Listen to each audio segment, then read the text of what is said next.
एक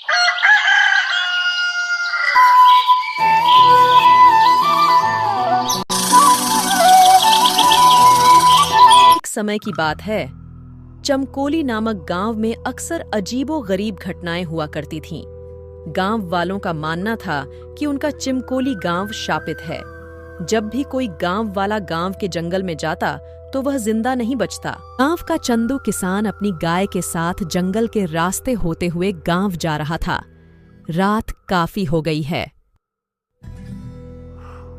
अरे, रात काफी हो गई है, मुझे जल्दी निकलना चाहिए था।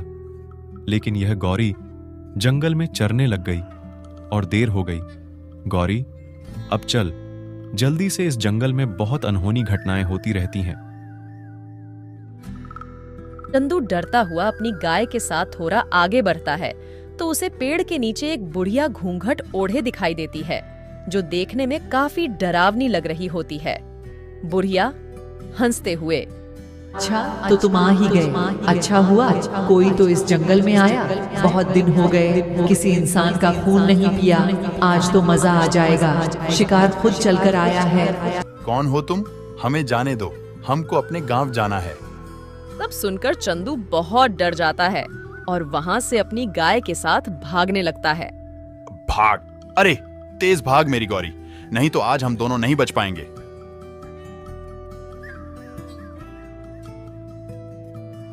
तभी वो घूंघट वाली बुढ़िया उसके सामने आ जाती है और अपने लंबे लंबे नाखूनों से चंदू को मार डालती है। उसके बाद उसकी गाय को भी।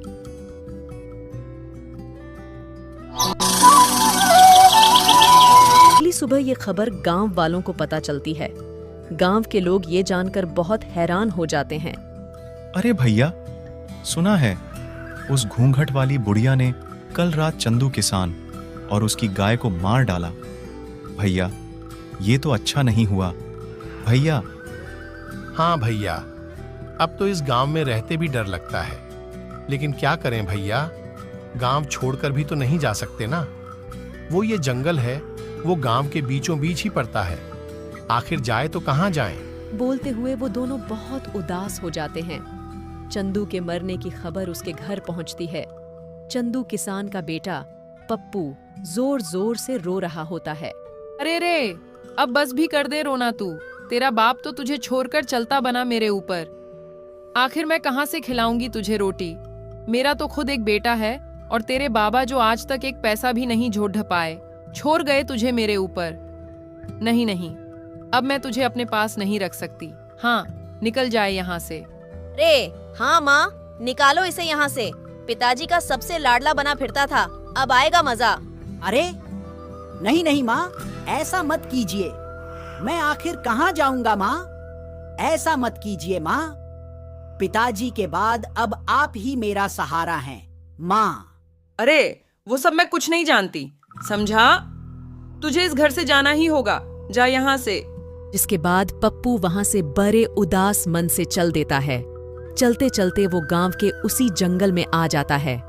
जैसे ही पप्पू अंदर जंगल में जाता है, उसे डरावनी आवाजें सुनाई देने लगती हैं। वो बहुत डर जाता है।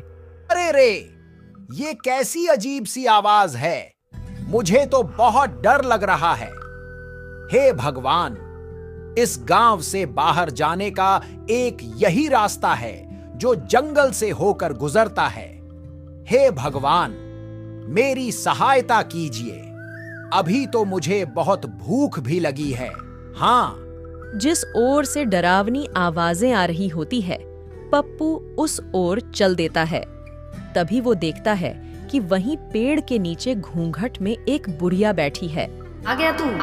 अब मुझे एक नया शिकार मिल गया। तो इसकी बात सुनकर पप्पू काफी डर जाता है। हे भगवान, अब मैं क्या करूं? तभी भागते भागते पप्पू एक गड्ढे में गिर जाता है। जैसे ही पप्पू उस गड्ढे में गिरता है, वो एक ऐसी जगह पहुंच जाता है जहां बहुत रोशनी होती है। काफी बड़े बड़े पेड़ होते हैं और उन्हीं पेड़ों के पास एक बहुत ही सुंदर नदी होती है। वहां आसपास अलग अलग तरह के पक्षी और जानवर घूम रहे होते हैं। सबको देख पप्पू हैरान रह जाता है।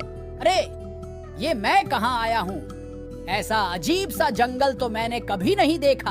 अभी वो थोड़ा दूर चलता है कि उस जंगल में गांव के वो लोग जो मर गए थे, पेड़ से बंधे थे और साथ में पप्पू के बाबा भी थे। पप्पू ये देखकर हैरान रह जाता है और अपने बाबा के पास आ जाता है। अरे बाबा, अब जिंदा है? आपको पता है, मुझे लगा था मैंने आपको खो दिया, लेकिन आप तो जिंदा है। लेकिन आप यहाँ कैसे आए? पप्पू की इन बातों का उसके बाबा पर कोई असर नहीं हो रहा था। अरे बाबा, आप बोलते क्यों नहीं? अरे बेटा, तुम मुझसे डरो मत, मैं तुम्हें कुछ भी नहीं करूंगा।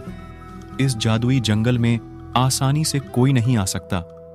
अगर तुम यहाँ आए हो तो जरूर तुम में कोई खास बात अवश्य है। लेकिन आप कौन हैं? और यहाँ पर मेरे गांव के वो सारे लोग मौजूद हैं जो मर गए थे, यहाँ तक कि मेरे बाबा भी। मेरी तो कुछ समझ नहीं आ रहा है। बेटा, मैं इस जंगल में कई वर्षों से तपस्या कर रहा था कि अचानक एक दिन यहाँ पर एक औरत जो पिशाचिनी थी वो आ गई। कई वर्षों की तपस्या के बाद मुझे एक मंत्र मिला जिससे मैं सबसे शक्तिशाली हो सकता था और हमेशा के लिए अमर भी। लेकिन इस बात की खबर उस पिशाचिनी को लग गई और यहां मुझे मारने आ गई। उस समय अगर मैं पिशाचिनी को जादुई मंत्र नहीं बताता तो वो मुझे मार डालती, इसलिए मैंने उसे वो जादुई मंत्र बता दिया। लेकिन क्योंकि वो एक पिशाचिनी औरत थी, इसलिए उसे अमर होने के लिए उस जादुई मंत्र के साथ साथ कुछ लोगों के खून की भी जरूरत थी, जिनका खून पीकर वो अमर हो सकती थी। तब से ही पिशाचिनी अपना भेष बदलकर अलग अलग गांव में जाती है और लोगों को मारकर उन्हें यहाँ इस जंगल में ले आती है और उनका सारा खून पी जाती है। तो क्या अब मेरे बाबा और मेरे गांव के सभी लोग कभी जिंदा नहीं हो पाएंगे? बेटा, जिंदा हो सकते हैं, लेकिन इसके लिए तुम्हें एक कठिन राह से गुजरना होगा। वो घूंघट वाली औरत ही पिशाचिनी है जो तुम्हारे गांव के लोगों को मारा करती है। अब बस उसे कुछ ही लोगों के खून की जरूरत है, जिसके बाद वो उस जादुई मंत्र से अमर हो जाएगी। अगर ऐसा हुआ तो तुम कभी भी अपने पिता और बाकी गांव वालों को कभी जिंदा नहीं कर पाओगे। सिर्फ एक ही रास्ता है जो उस घूंघट वाली पिशाचिनी को अमर होने से रोक सकता है, लेकिन राह बहुत कठिन है। मुझे वो राह बताएं। मैं अपने बाबा और गांव वालों को फिर से जिंदा करना चाहता हूँ। बताइए, मुझे क्या करना होगा? पप्पू, इस शुद्ध जल के कलश को लेकर तुम्हें उस पिशाचिनी के पास जंगल में जाना होगा और जिस वृक्ष के नीचे वो अपने शिकार का इंतजार करती है, उसी वृक्ष के ऊपर एक तोता निवास करता है।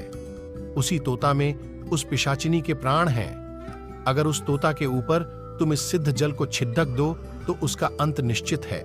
आप मुझ पर भरोसा करें, मैं अपने बाबा और गांव वालों के लिए अपने प्राणों से खेल जाऊंगा। कलश लेकर तो तुम जाओगे, लेकिन ध्यान रहे, ये कलश अगर गलती से पिशाचिनी ने छू लिया तो इसकी सारी शक्ति खत्म हो जाएगी। एक बात और, ये काम तुम्हें सूर्यास्त के वक्त ही करना होगा। अगर उस पहर से पहले तुम काम ना कर पाए तो रात होते ही तोता वहां से उड़ जाएगा। उसके बाद उसका पता लगा पाना बहुत मुश्किल होगा। ये आपकी कही सब बातों का मैं ध्यान रखूंगा। अब आप मुझे आज्ञा दे। तुम अपने कार्य में कामयाब होकर लौटो।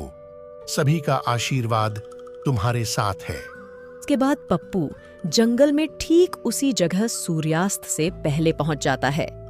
मैं उस पिशाचिनी को किस तरह इस पेड़ के नीचे से हटाऊं?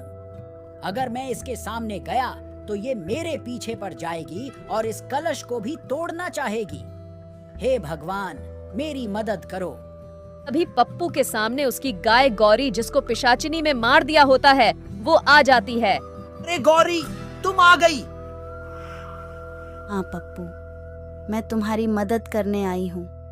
अब मैं तुम्हारा रूप लेकर पिशाचिनी के सामने जाऊंगी, जिससे वो मेरे पीछे भागेगी। ठीक है, मैं बिल्कुल वैसा ही करूंगा।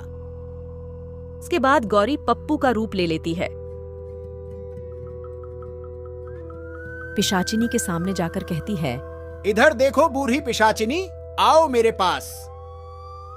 अरे अरे, ये क्या देख रही हूँ? आज मेरा शिकार मुझे खुद बुला रहा है। आज तो आनंद आ जाएगा। उस दिन तुम कहीं भाग निकले थे, आज तुम्हें कोई नहीं बचा पाएगा। हाँ, सूर्यास्त होने ही वाला है।